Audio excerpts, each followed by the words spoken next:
Hello buddy, welcome back. I'm the Strategy Professor, and today we're going to be starting a brand new playthrough of Final Fantasy XIV. So as always, if you enjoy the content, please be sure to like and subscribe. It's free, it's easy, just takes a couple of clicks, so just take a moment, do that, it really helps out on the channel. And let's go ahead and get in here. So I will say that I'm kind of rebooting this a little bit. I did release the first episode probably a couple of weeks ago on a playthrough, but it was really slow early on in the game. I think it's a great game so far, but I just wanted to put some more hours in it so I kind of knew what was going on, so I could just speed it up a little bit. I just didn't want people to be turned off by, you know, just hours and hours of me kind of wandering around, figuring stuff out, not really knowing, like, some of the basics of the game. So I figured that out. I'm going to share that with you at the start here. And then we're just going to go right into the main storyline. And I think this is where it's going to start picking up as well, because a lot of it's just kind of, you're just wandering around, getting to know some of the basic people, and then the main story has just started picking up recently. So I think this is a good place to jump in. So let me just cover some basics really quick, and then we'll just get to the main storyline. And I do want to say that I'm going to be doing mostly the main storyline on this playthrough. So all of the crafting, all of the secondary stuff, I'm going to do that off screen just so we can stick mostly with the story, to try to condense it a little bit and make it a bit more manageable. But here are just some basics of the game and just kind of where the story is so far. Like I said, I don't think a ton has really happened yet. It's just sort of setting up some of the conflicts that are going to happen, hopefully soon.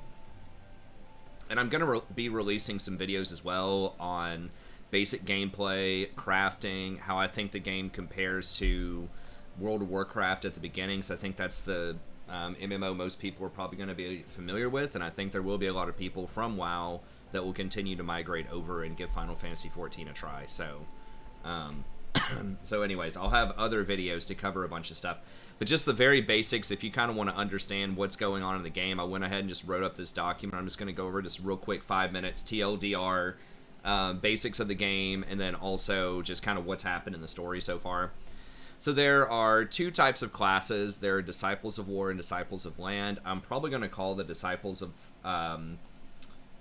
Land just professions, because I think a lot of people will be familiar with that. And I might say class instead of job, just because that's how most games refer to it. But there are pretty much 18 total fighting jobs you can get. So sort of combat classes you can pick here. And then there are 11 crafting jobs that you can get. So crafting is very serious. It has its own skills. Again, I'm going to have a whole video about that. We're not going to go into a ton here just to save time. But it's got its own skills. It has its own special gear. And it's got its own kind of little mini game that you play with it to try to get either normal quality items or high quality items. High quality will have better stats. You get more experience for crafting high quality or gathering high quality. And several quests either require you to have high quality, or they give you much better payouts if you have high quality. So you just kind of try to work this little mini game with all of your skills in order to get high quality as often as possible most of the time to get the most out of the profession. I think that keeps it really fun and engaging compared to the professions in WoW, for example. And I will say, by the way, that I still think WoW as a game, aside from all the drama that they have, you know, going on so far, and the scandal, and it's pretty big, it's pretty nasty. But as far as like gameplay itself, I still think that WoW does have some redeeming features to it, but I'm just pointing out how Final Fantasy is a little different. I think that crafting is definitely one of the big ones that is far better. Okay, so you can level up all of these individually. So as you can see, I've got a lot of the professions leveled up to 50 is pretty much as high as I can go without getting the main storyline up to 50 as well. The main storyline's at level 20 right now. So you can level all of those up individually, and you can have them all on one character. And I think this is something that's just super cool, that you don't have to level alts or other accounts. If you do want to make another combat class, and I do have a few combat classes as well, like I've got a 23 Rogue, the Thaumaturge, the Black Mage is the one that I'm going with right now, 22, 28 Arcanist, which becomes the Scholar, the Summoner. You do have to start most of them at level 1. Some of the ones from expansions, you get to start at a higher level once you get up there. So like Samurai's level 50, Astrologian starts at level 30, stuff like that.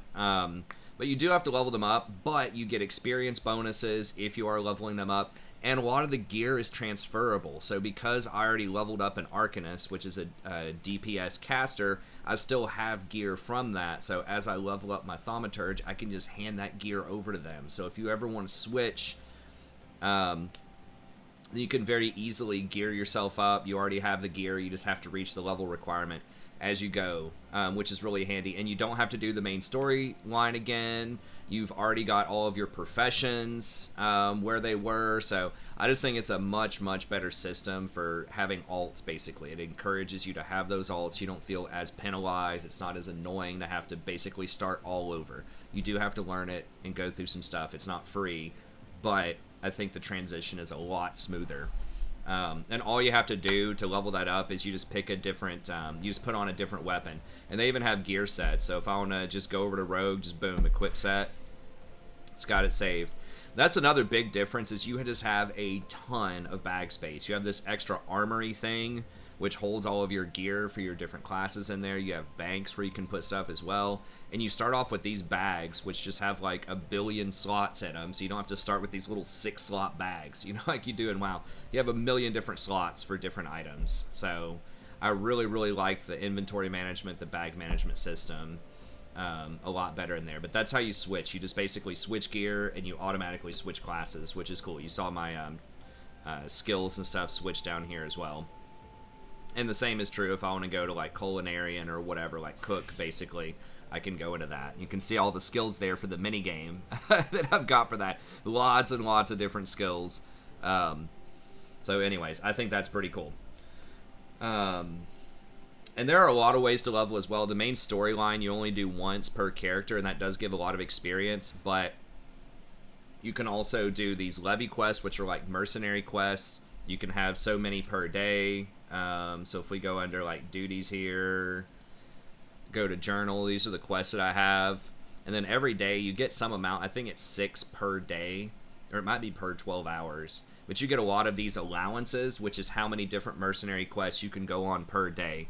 And there are different levels and different zones. You can find them. It's called a levy meet that will tell you these quests, and usually they're pretty straightforward. Go kill X number of things. Sometimes it's like an escort, sometimes it's, you know, there are different little mini games with it to keep it interesting, but it's pretty simple, and it's something you can do in like 5 minutes or less. You also get bonuses if you do it quickly, and some of them there is a skill component to it, like not taking a ton of damage, or like saving these boxes from people that are trying to get it, or something like that. So you can get bonuses to your experience, to the gold that you get off of that, through the levy quest. So that's just kind of a fun way that you can get a little bit of extra stuff. You can also do levy quests for the profession. So if like carpentry is just really annoying right now and you just really want to power level it up because there's a good, you know, bow that you want to make off of that, you can use your levy quest on crafting things as well. I would say I would not do it on gathering quests, just because you're already going to be leveling that up a lot for the materials anyways. So I would do it with annoying crafting quests where you just really want a piece of gear. But mostly I would just do it to level up your alts by doing the combat levy quests, which I think is really cool. Okay, and then there's also fates. So if you look on the map right now, you'll see these purple things. And if you just roll up to a fate, then this is basically like a world boss or like a world event where like anyone is welcome to come up and just participate in the fate.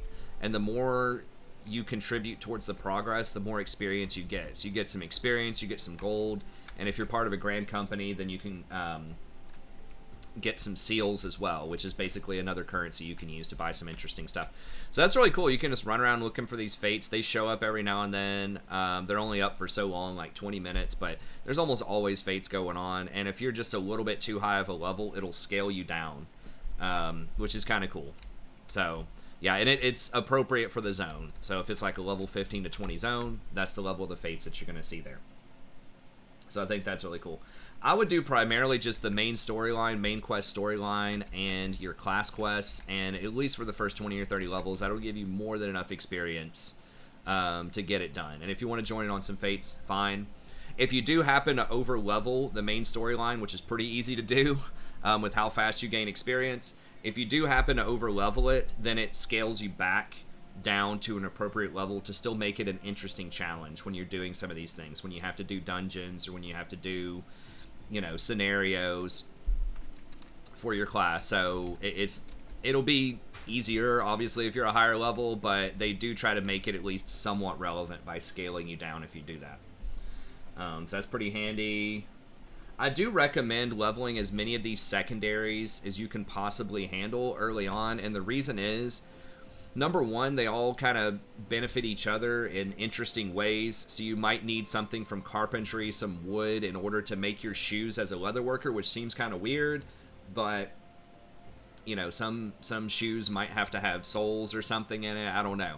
But there are different things. Obviously, something like blacksmithing to get iron or other types of metals is going to be useful for goldsmithing, armor, and stuff like that. And it'll tell you once you get to like level 15 or something in a profession which other professions will likely benefit. So usually there's 3 or 4 other professions that will benefit from various things that you can get. Even stuff like botany will have weird components. You think it's just plants, but sometimes you can get like frogs or insects out of trees, and you know, maybe using those might be useful in some alchemist potions, or you can get certain kinds of things that might be useful for weaving. So there's just a lot of different overlap in these things. So that's number one, is you're going to be helping out your other professions anyways. You're going to have a bunch of material that you may not otherwise use. If you just make a bunch of iron bars for blacksmithing. Hey, Rory, how's it going? Okay, Daddy's recording something right now, okay? Oh, you trying to put on your shorts? Okay, come here. So that's what I recommend. I know that's a lot to handle. Another thing that is also really, really helpful, and I think the cat said hi, people. Oh, she said hi, people. Okay, good job. Another thing that that's kind of useful for that is once you get to your grand company, which basically you need to be about level 20 in the main storyline, you can get something called a grand company, which is basically pledging your allegiance to one of the major 3 city-states, which we'll talk about here in a second. Once you get that, they give you these daily quests that don't count towards your levy quest. Rory, go over there. Look, it's Smallpo. You want to watch Smallpo for a little bit?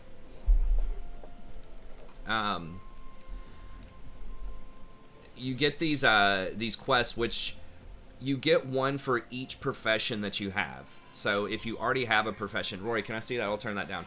For each profession that you have, you'll get a quest, and from that quest, it might ask you for something. It might ask you for a pair of boots, you know, from leatherworking, or some rings from goldsmithing, or whatever, and it's level appropriate. So if I've only got a level 22 armor, it's going to ask me for an item that's around level 22. And if you complete it, if you turn in especially a high quality item, you get double value off of it. But if you complete it, then you'll probably gain like 2 or 3 levels. So if you just do that, and you can do it once per day, that's like 3 levels, and then they give you a quest every 5 levels. It gives you some new gear. You almost always get a weapon, or a tool, a main tool, or an offhand tool, and usually you get your choice of like a hat, some gloves, or a chest piece off of that. So every 5 levels, it gears you up a little bit, and usually by sending you on a quest to go make something or gather something or whatever. And there's a little story behind all the professions. Some of them are, you know, more engaging than others. There's different personalities behind the people. Like the alchemist is kind of a jerk, and like the goldsmith is this really cool girl, but she's got this robot that's kind of a jerk with her. So there's some interesting characters you can run into there. And once you get to level 50, there is like a story that sort of culminates in the final, you know, quest that you can do for the basic game.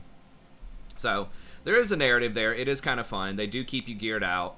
But the main thing I was getting at is if you just do that daily thing, if you have all these professions activated, you'll get the daily, you'll power level them up super fast, like 3 levels per day just off doing that one thing, and then you just do the quest every 5 levels. That's another level. So every day, if you just do it, that's like 5 levels and everything for maybe 1 or 2 hours to do all that stuff. So I think that's really good. And if you do that, you get these seals, which is another currency for your grand company. So if I pull this up here,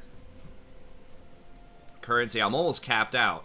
So I've got to finish this hunt log, which I'll talk about in a second, in order to get, in order to kind of level that up a little bit. But you can use that to buy gear and to buy different equipment and things like that. So the more of these you have, the faster you get the seals, the faster you level up the grand company stuff, the faster you can get all the benefits out of that. So it really just benefits you in just a ton of different ways to just level these things up. And of course you can make your own gear as you level up, and you can sell stuff on the auction house if you want more gold.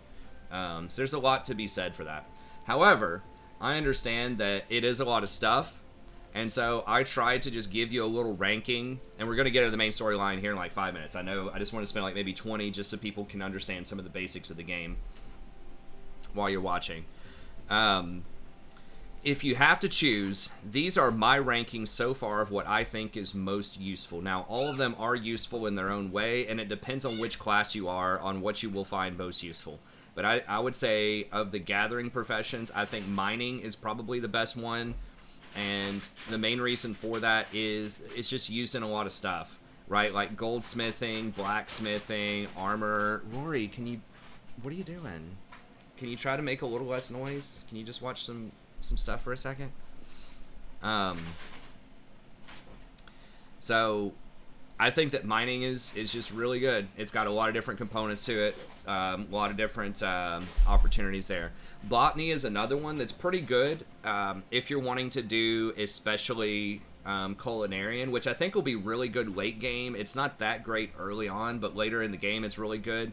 If you do want to do culinarian, botany has a lot to do with that. And then there are, like, Weaver uses some botany stuff. A bunch of them will use some botany components. I feel like it's a little bit less than mining, but it's still going to be very useful in a lot of different places. And then fishing is probably the least useful early on. I think it's the most fun, personally. It has a very unique game to it. And you can fish for a lot of different collectibles later. I haven't even gotten into the collectible stuff yet. But I think you can turn that in for a lot of gold or different currencies.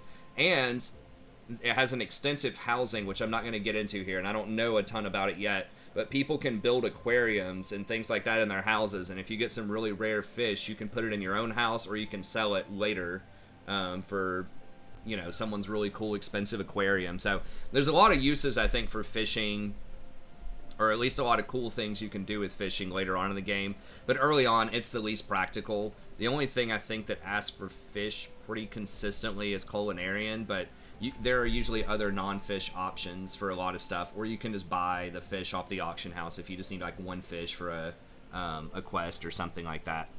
But the most fun, but probably the least useful for most professions. As far as the professions go, again, it depends on your class. I would say whichever one is going to build you equipment for your class is obviously going to be good. However, I will put the caveat in there, like I said before, that every 5 levels, you're automatically going to get, like, new gear. It's going to give you a new piece of equipment, like a new weapon. Every 5 or maybe 10 levels, you're going to get a new weapon, a new offhand, and usually it gives you the choice of like head, body, gloves. I think those are it, and then sometimes boots. And that's transferable between jobs, right? So if I have already done, a lot of that is. The weapon is not. The weapon's unique to each job. But like if I've already done some Arcanist stuff, and I just hold on to the helm that I had, or the chest that I had, or whatever, I can hand that off to any other magic user. So it's cool classes that can craft that stuff, that can craft like a helm or a weapon for you, but realistically, you're probably still going to get some pretty good stuff just off of the class quest, just off of doing dungeons and things like that. So that's why I have Goldsmith and Leatherworker up there. The main reason is you don't get this stuff on the right-hand side from the quests, at least not very often. So you have 2 rings, you have bracelets, you have a necklace, and earrings. That's 5 pieces of gear that you're not going to be able to get from your class quests. You might be able to get some from dungeons, but it's rare to level this stuff up unless you want to buy it from the auction house or other vendors or whatever. If you want to make your own stuff, then that's where I think that goldsmithing really comes in, is because that's going to allow you to build a lot of those trinkets that can be very powerful later on in the game. And that also feeds into leatherworking as well, because leatherworking actually builds some of these also. So the goldsmithing will do a lot of it, but strangely enough, I think it's with the gathering jobs. No, it's the crafting jobs, like culinarian. You actually get leather stuff, I believe. So I have an update. Yeah, there we go. So you actually need leatherworking here to build like these leather rings for gathering, which is really weird, but that's just how it goes. And then I think that was also, yeah, goatskin choker. That's also leatherworking. Wow, have I not upgraded that? Let me see. There we go. Haven't fished in a couple of days. But yeah, upgrading that. So, yeah, goatskin rings, goatskin choker, and then the earrings are from goldsmithing. So, yeah, so leatherworking is very good because it makes leather gear, and even your, like, cloth wearers, like your Arcanists and stuff like that, can still wear, like, leather stuff. It's not, a lot of it'll say all classes, so anyone can wear it. It's not going to have as much defense as something that's heavy iron, but you can still do it even with your casters. Even if it's someone who looks like they're wearing really light armor all the time, leatherworking still might be useful. And it just has lots of components to it, different things. Even the armor smiths will use different kinds of leather. So both of those professions have components that multiple professions will use, and they can craft gear that you're not easily going to be able to get through your questing. So that's why those two are the big ones in my mind. Blacksmithing is very similar. It uses components like iron bars, steel bars, and things like that to get used in lots of equipment. Obviously, heavy armor, heavy metal type of stuff, but you even see that even in some cloth gear, even in some leather gear. It's going to be asking you for those iron bars. So I think that's useful. And it builds a variety of weapons for tons and tons of different classes. There's like, 5 or 6 different classes that you can build those weapons out of. And again, you're going to get weapons out of your class quest, but if you want something that's just a little bit better, blacksmithing might be able to give you a little bit of that. And then it just kind of depends on, which class you are, but I think that Weaver offers some useful stuff. Carpenter, they have some good components that you can build into there. And then it starts falling off. So like Blacksmith, Weaver, Carpenter are kind of interchangeable depending on which class you have. Although I will say the bars from Blacksmith are very, very useful. You'll need them in goldsmithing. You'll need them in leatherworking. So Blacksmith's probably still a tier up. But Weaver and Carpenter, interchangeable. Then you've got Culinarian, which can make food, and food can help you out with just a ton of different stats. Even your crafting, food can be useful. So that's particularly good if you went ahead and went for the botany. That can be helpful, although not entirely necessary until like maybe late game raiding when you need the food. Armor, it's okay. That's the one that I've done the least with. There's a lot of overlap with blacksmithing. They make the same kinds of bars a lot of the time, and yeah, you can make, if you're like a tank or something, the armor is probably going to be pretty good, but there's definitely overlap. Like both of them can make iron bars, both of them can make steel bars and things like that, so you're not getting as much benefit out of armor. And I just feel like blacksmith is going to be even more useful because it can make crafting tools as well, whereas armor I think is strictly for combat. I could be wrong about that, but I believe armor is almost exclusively combat oriented, versus blacksmithing helps out both your damage classes and your gathering classes. And then alchemist like has some stuff that's okay, but by and large it's pretty lame, especially compared to WoW alchemy, like where you could get all sorts of elixirs and flasks and things that can buff you up.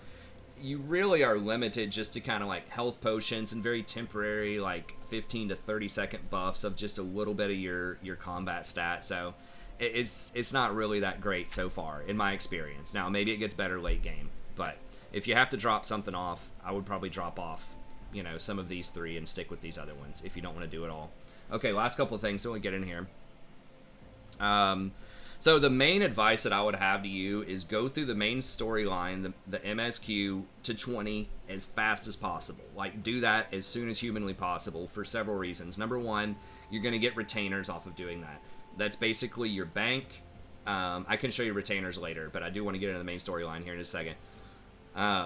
That's basically your bank, It's you're gathering. You can send them on these little missions with a currency called ventures to gather stuff for you. They can only gather stuff that you have personally gathered yourself before. So they just kind of save you some busy work down the line, but they cannot go out and get things that you can't get. And you assign them a class, so if you make them into a botanist and you want them to go gather herbs for you, they can never be more powerful than you as a botanist. So if you're level 40, they can't be higher than level 40. They can't gather stuff that's higher than level 40. And you have to go out and personally, like I said, gather whatever it is you're asking them to gather. So it's kind of a shortcut for some things, but it is limited. You do have to get a resource called Ventures to use it, and you do have to level up your own stuff and use it before. So I think that's a nice way to balance out trying to not make the game too grindy end game when you need all these consumables and things like that, but also not making it just kind of a walk in the park, like the garrisons from Warlords of Draenor, which were just a catastrophe. And then that's also your auction house. I haven't done much with that yet as far as like selling stuff on it, but that's how you use the, I forgot what it's called, like the market board, which is basically an auction house. You can send one of these people out there to go sell stuff for you. Okay. You also get a free mount at level 20, which is obviously going to be really good for running around. You can turbo boost your professions. I mentioned that before. You get basically these daily quests that can help you level that up really quick. And then you get tons of seals to get other things as well. Okay, so that's the main thing I would do. Okay, getting into the main story here, finally. Just a TLDR. Like I said, I don't think you've missed much yet getting into this. I just wanted to give you a little bit of an overview of the game itself, just in case you want to start it, try it out, just to kind of figure out what's going on. Okay, so each job has a different story. I'm a black mage. That's what I'm doing right now. Of the 3 I've tried, or I guess 4 I've tried with Conjurer, Ninja, or Rogue, turns into Ninja, Black Mage, and Scholar. I think that the Rogue is probably the best one. You're like trying, the characters are funny, the dialogue's a little bit more witty, and you're basically trying to shut down like these human traffickers and smugglers, and it's got a lot of like stealthing around, assassinating people, and it's almost like a Robin Hood type of vibe to it, where you have a tension with the city authorities, and you know, that's kind of fun. Like, you're doing stuff to help them out, but they feel kind of dirty about it. It's just really cool. It's got some moral dilemmas in there, interesting characters. That one's the best one that I've had so far. Arcanist is probably the most lame one so far that I've done. You just kind of read stuff, and there's this mopey, like, junior Arcanist that loses her book, and you have to help her craft a new one, and it's just, it's pretty lame, honestly. I've heard it picks up a bit later. And then Conjurer, I didn't get, like, super far in that one, but it's a similar thing where there's someone that is kind of this renegade that's running off. You're trying to, like, teach her to follow the way of the Conjurer and learn how to do magic and stuff like that. This apprentice type of vibe. And then the Black Mage, the one that I'm doing right now, started off kind of lame, sort of like the Scholar, where it's just like you're just learning stuff, and you got this mopey kid that just wants to join, but it's just not good enough. But it just recently got a lot more interesting, where we were told to go smash this urn with like an evil demon in it, and then the kid comes up and the urn like talks him into opening it, the demon in the urn, to open it up to like get this power, and then the demon possesses him, and now he's been going around like killing everybody, and we're trying to hunt him down and stop him. And he's like the brother of the Guildmaster. So that actually got pretty cool, and it's just a story about this covetous little wimpy brother that was really vulnerable to the demon's sort of sweet talking. So it's gotten a little bit better. It's not quite as good as the Rogue, but it's pretty good. Oh, and as far as like the main storyline, and then we'll go in here and get back on the main storyline. There's been some kind of major apocalypse called the Calamity, where it just wiped out a whole bunch of the world. A bunch of people don't remember what happened before the Calamity, so it's still kind of this big mystery. What's going on? A lot of people believe that it was tied with these primals, which are different sort of like almost like gods that can be summoned up from time to time. So it's the standard stuff. If you've ever played Final Fantasy games, it's like Shiva, Bahamut, Ifrit, and some of these other gods. They are like these different cults that worship these gods around the world, and they do different things like abduct people and gather crystals and other resources, and they try to summon up these gods, and you know, they can have like bad effects in the area if they summon those up. So they were believed to be like instrumental in the calamity. Bahamut was one of them, who someone summoned him and he just pretty much blew up the whole world. As a side note, this was because like part of it was because the game was really bad on release in 2011, and they just wanted to like start all over, keep the same universe, but just start everything fresh. And so they invented an event called the Calamity that basically restarted the whole game and like rewrote the story and everything. So it's kind of like some meta level stuff where they did that as a game design choice, but it also fits into the story where everyone's trying to figure out what happened, and it sort of shaped the politics and other stuff in the world. So that's pretty cool. Lots of heroes died to Bahamut. There were some backstories about some of them that are dead. It wasn't like too important for the most part. It was just mostly remembering them and kind of what they did. There are 3 major regions that have kind of risen up after the Calamity. You've got Limsa Lamenza, which is this island type of place that's mostly like a pirate sort of vibe to it. You've got the Black Shroud, which is in like this deep forest. And those people are called New Gridania, and that's basically like elves, you know, hanging out, trying to be really defensive and peaceful when possible, but defending their homeland if you need to. And then you've got Thonalon, the region. Thonalon's like a desert type of region. The Oldanians, Ulda is them. It's got kind of a Middle Eastern aesthetic to it, but they're also kind of Roman-like or Middle Eastern-like in the sense that, you know, they're aggressive, they like to go out, you know, attack people they perceive to be enemies, and they're a very wealthy place where lots of traders go. So that's the kind of vibe over there.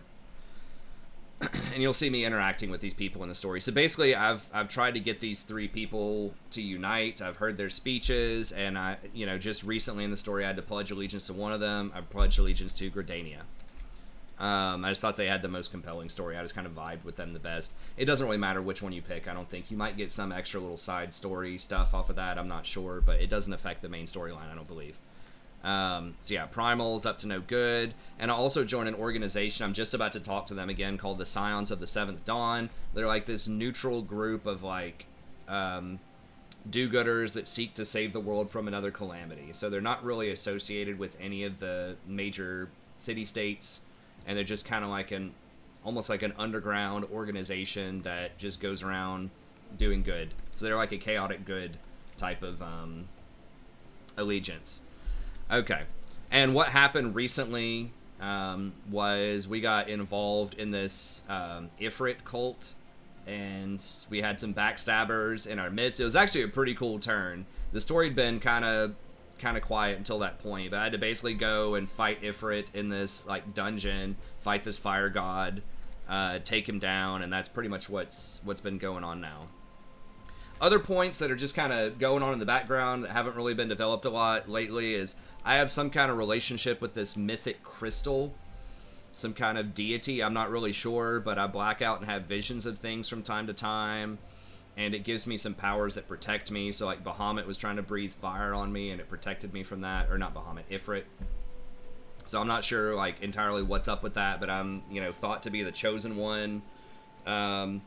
There are these mysterious siblings, this brother and sister, that seem pretty evil, that are like plotting some invasion from the moon or something like that. They've only shown up a couple of times and just said some mysterious, like, ominous stuff, like, oh, we gotta take them down, or oh, she's becoming powerful, should we deal with her right now? So they seem to know a lot more about the situation than I do, as far as like the crystals concerned, but we don't know much about them yet. And then the main city-states seem to have some sort of adversarial relationship against the Garlean Empire, which is like this just kind of cutthroat. I don't know much about them, but like heavily armored, really, I don't know, kind of ominous people in the north. So we don't know a lot about them. They just, a bunch of people don't like them. They talk about them from time to time, and they seem kind of like bad guys. Okay, let's finally get into the main story here. Once again, I just wanted to give you a lot of preamble and just save the 10 hours of gameplay it took to kind of get to that point and just condense that all the way down into like 35 minutes. What I've learned, what's happened in the story, what advice I would give you when you're going through.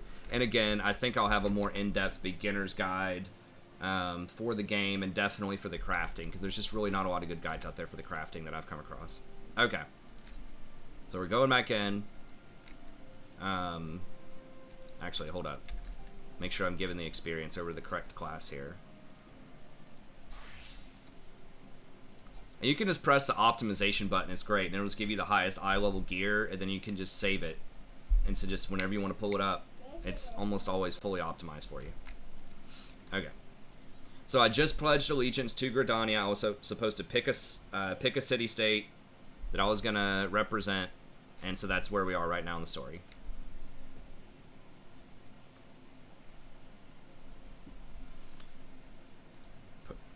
Put your skills to work. Recruitment officer is very happy about it. Scions are fortunate to have you.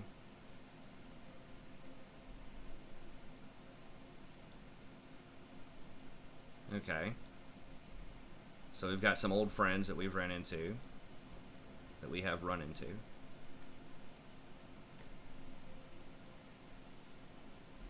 Okay. So yeah, when I pledged allegiance to... And I'll give you a recap if we see people. When I pledged allegiance to Gridania, they sent me out on this little mission where basically these guys were with some kind of airship driving around, and... Rory, what? Daddy's recording. What do you want? Oh, okay. Well, you better give him some clothes. Sorry, my daughter just got up a little bit ago. I just started recording it. Well, you guys saw it. She just, like, walked in. And I am going to go hang out with her later, but I want to get this recorded. So yeah, basically we saved them. The Garlean Empire shot them down over our forest, and then we saved them from some people who were trying to roll up and take their stuff. Okay.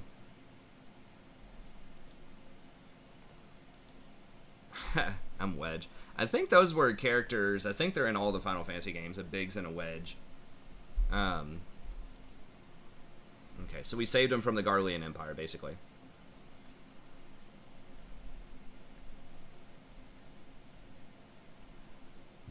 Okay.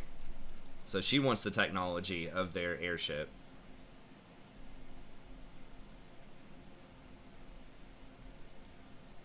Okay, so they're secretly building an airship. And apparently they have some interesting technology that the Garleans wanted. To build airships or something, I don't know.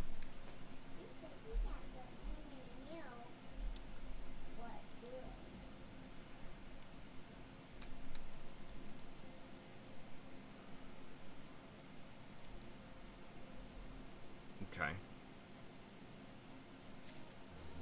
So yeah, I've got allegiance to these guys that are like neutral and to Gridania. Investigate the sylphs. Okay. They're in Gridania. I wonder if I'm getting this because I picked Gridania. Having set aside the formalities, They do have some voice acting, which is cool in here sometimes. have the documents arrived from the students of Baldessian? Aye, my lady. They arrived but recently. We have conducted a study at the behest of the Order of the Twin Adder. Yeah, that's the order. So this is directly related to me picking them. So I guess it does affect the main storyline a little bit. Papalymo, Ida, a synopsis, if you would. I think they all end up in the same destination, though. I don't know. The behavior of the sylphs, a beast tribe indigenous to the Twelveswood. Oh, how to describe them. They look like gizzard greens, floating ones, that worship the primal Ramu. Though technically a beast tribe, sylphs are blessed with a comparatively personable demeanor, conducive to peaceful communication. Offering us an invaluable opportunity to learn what the beast tribes know of the primals. While Ramu's existence is well documented, the Sylphs do not, or perhaps cannot, summon the primal any longer, insofar as can be ascertained. Until such time as we know, it would be unwise to assume that the threat posed by the primal has passed. Which leaves Gridania with the added worry of not knowing what they should be worrying about. In that regard, they are hardly alone.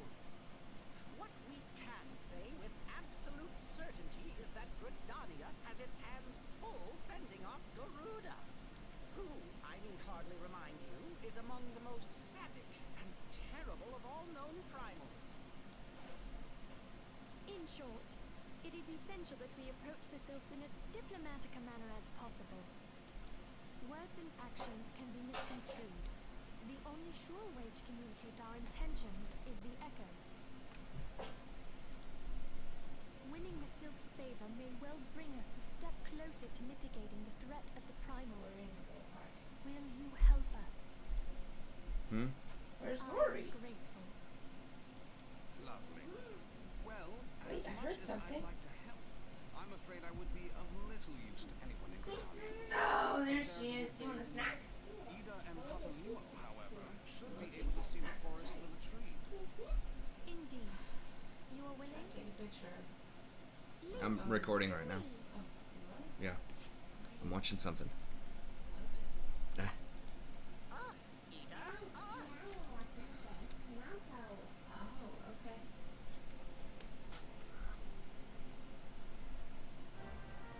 Okay, so Garuda is a primal over in the woods, and so is Ruma. And so we are trying to...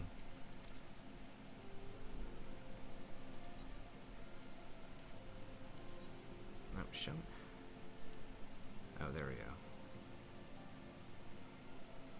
Alright, so we're going to go ahead and teleport over there. I've actually got... so you can pay some gold to teleport anywhere that you've already been, or gil as they call it in the game. You have to go there first, but if you've touched a crystal there, you can pay gil to go back there, and you can have one home destination that you can go to, I think, every 15 minutes.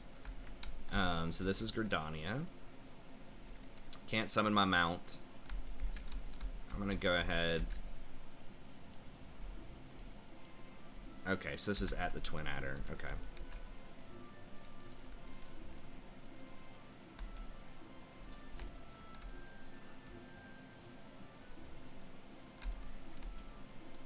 Each place, of course, has its own music. I love the music in this game. It's great. Okay. So yeah, there's Garuda and Ruma, and so they don't want to have to deal with armies from both of those primals at the same time.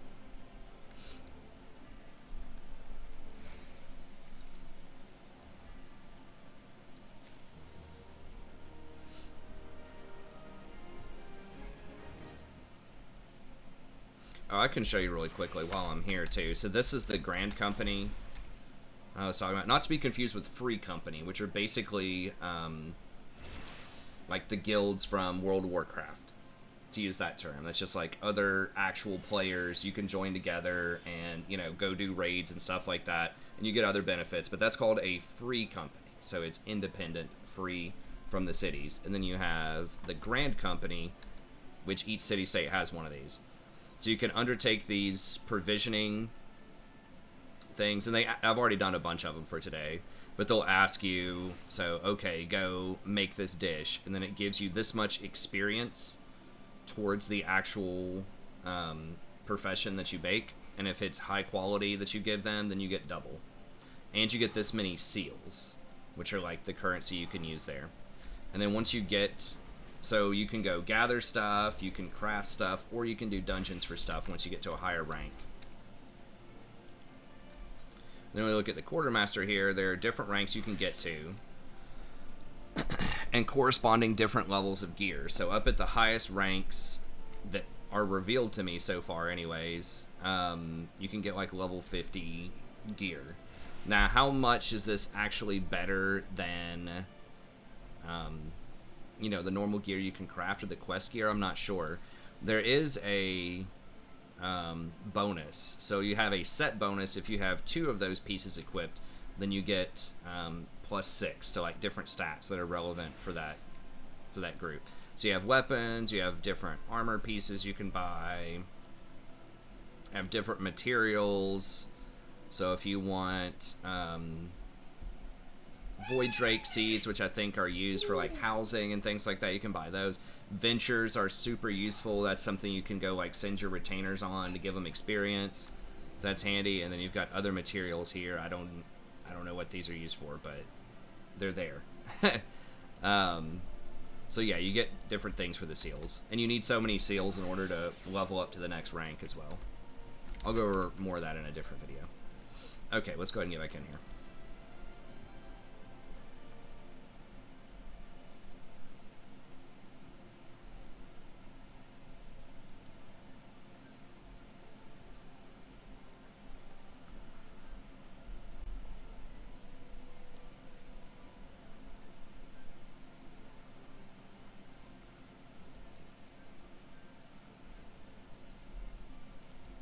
Okay.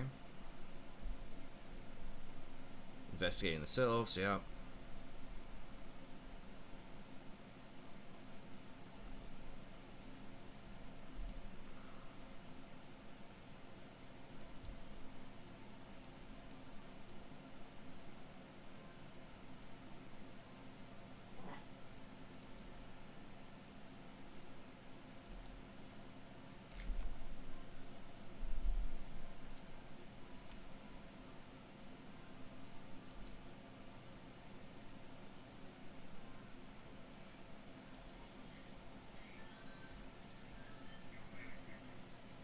Okay.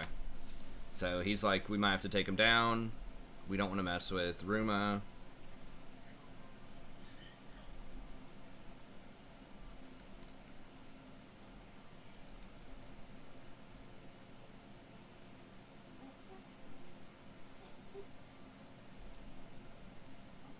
Huh.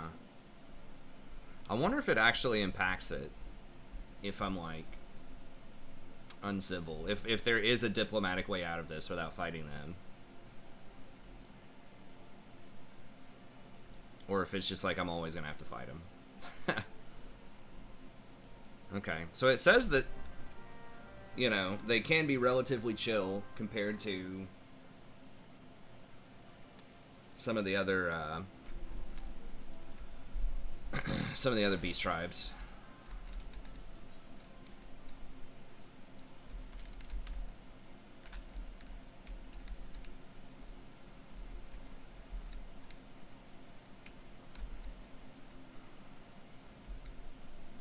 Okay.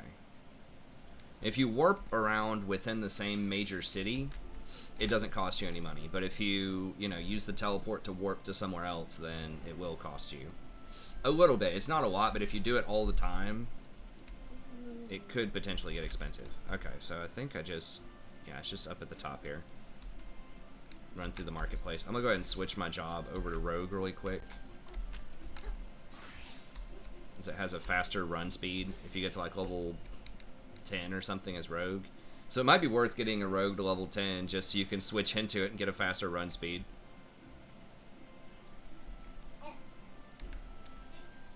Most places you can just get on your mount, but like in towns, you cannot. Oops. There might be a hotkey you can do to like equip the stuff too without having to click on it. I'm just not sure what that is yet.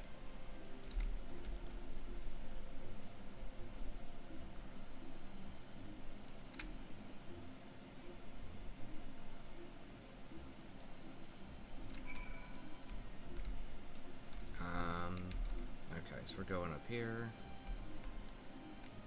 Oh, I guess I could have just gone to the Lancers Guild. And I forgot there was another teleport thing up there.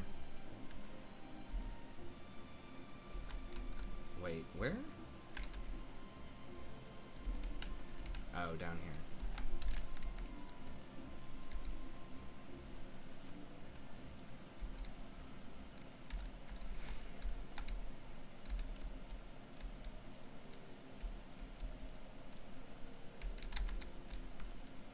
Wait, what?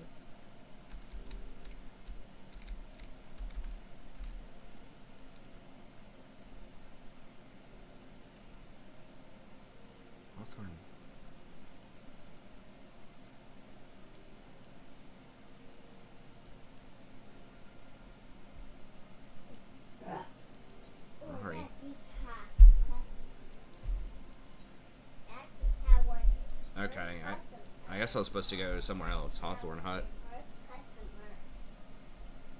Let's go ahead and port over there. Oh, it's an East Shroud? Okay. Alrighty. See, these are the, this is a levy meet. So this is where you can go and get, like, level 15 mercenary quests if you want to. We're not going to do those right now. But just showing you that's where you could go.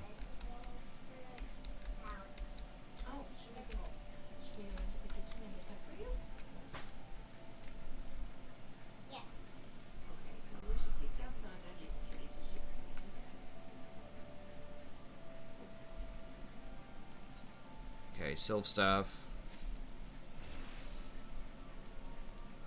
It's a lot of talking. We're gonna have some fighting here soon, though. Hopefully.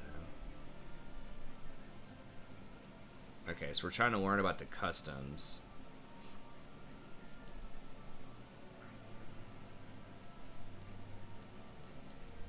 Okay, so he can't remember a lot of stuff. I'm supposed to go talk with him. Okay, but you are leveling up. Like, I've gotten leveled just these last 10 minutes of dialogue.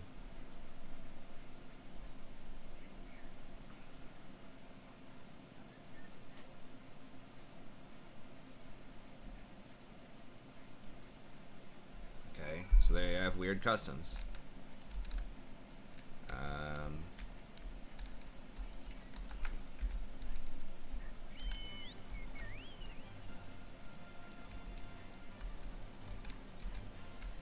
Kokobo. And you can use that mount even on lower level characters. So let's say that you get to level 20 with one character and you're like, you know what, I want to go try out another class. I think it'll be fun. You can use that mount on your level 1 character once you get it, which is another thing that's really huge. You know, unlike World of Warcraft where you have to get to the appropriate level and spend all the gold to buy the extra mount if you want it.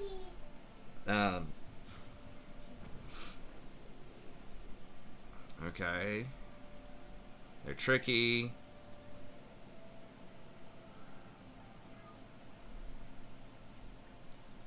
Okay, she doesn't like them. They seem innocent, but they're not. Through her stomach.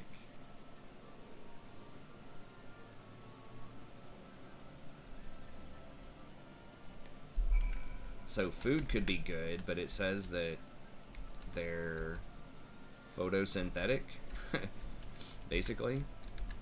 So they don't really need food.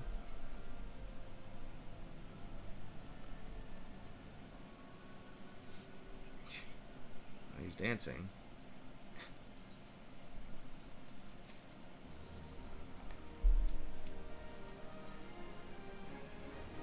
Okay.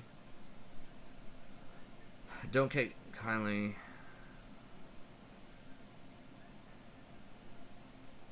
You need to bring something. What? She's taking pictures. Oh, I see.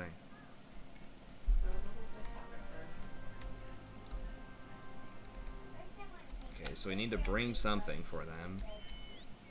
Where is Rosa? Oh, jeez.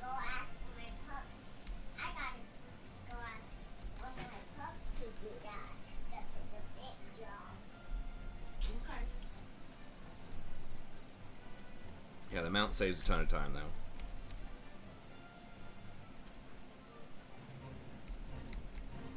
So here's a Fate. Purple on the map, though. It's level 11, so I'm pretty far below it.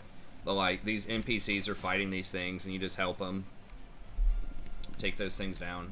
It'll tell you what the objectives are. Sometimes it's kill a big one, sometimes it's stop a swarm of small ones, sometimes it's collect certain things.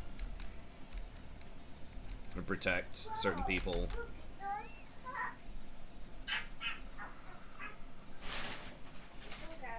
Jar of honey.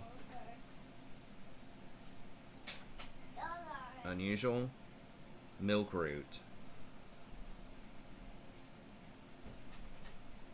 Okay. Clump of grass. Amber syrup. Okay. So So they like a certain kind of food, and we're trying to get it for them. Pour the amber syrup over here. Okay.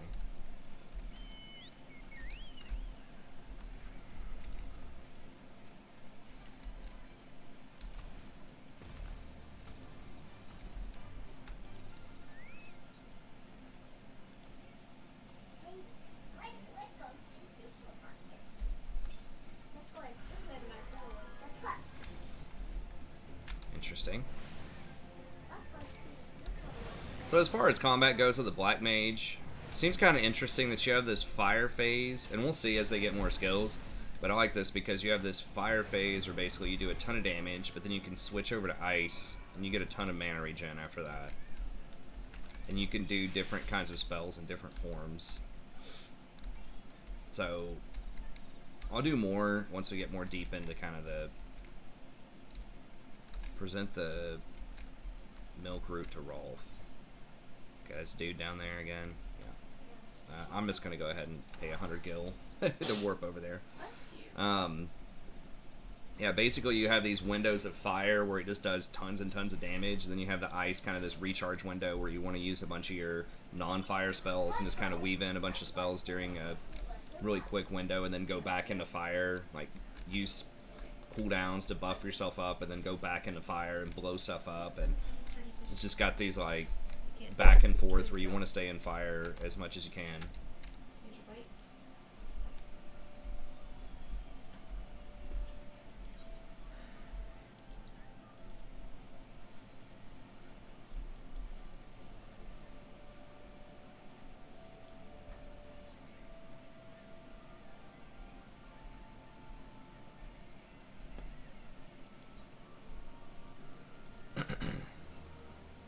On time, 57 minutes. All right.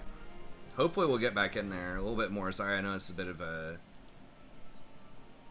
quiet episode here. We will get some more drama with them, and I do want to keep it under an hour.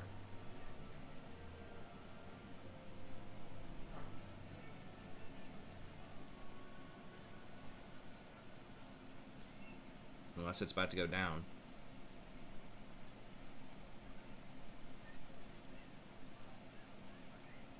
Okay. Okay, so it's really stinky, but they like it.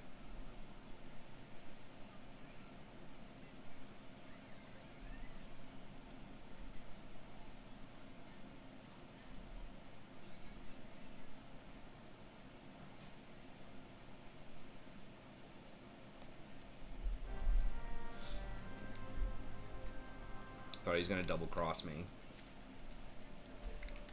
Double crosses always keep it interesting.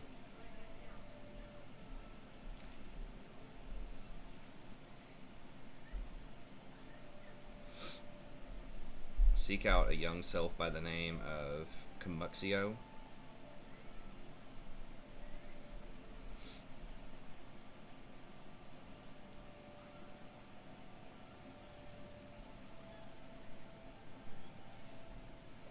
Okay, and give a letter. It says we come in peace. Okay, where is this? Okay. First contact. Alright. Well, that's going to be it for this episode. Once again, sorry for kind of a lot of the preamble for the first half of it. I just am shortcutting about 10 hours or so. The stuff that I learned and, basically what happened in the main storyline. You could probably get through the main storyline if you just gun it through that without really messing with stuff, and if you already, just don't do a lot of other things. You could probably get through it in a couple hours, I would imagine. Maybe 2 or 3 hours, but either way, I was trying to save you some time, but I know it took a little time on the expedition. But we're going to stick with just the main storyline, like I said. For the most part, it should heat up, should be some more combat, should be some more swift-moving main story action. So, anyways, don't forget to like and subscribe. Stay tuned for the next episode, and I'll see you next time. Oh, and check out those guides as well. Hopefully I'll have those done within the next few days if you want to know more about crafting, or just an overall beginner's guide in terms of combat and things like that. But anyways, that's going to be it. Have a good day. See you next time.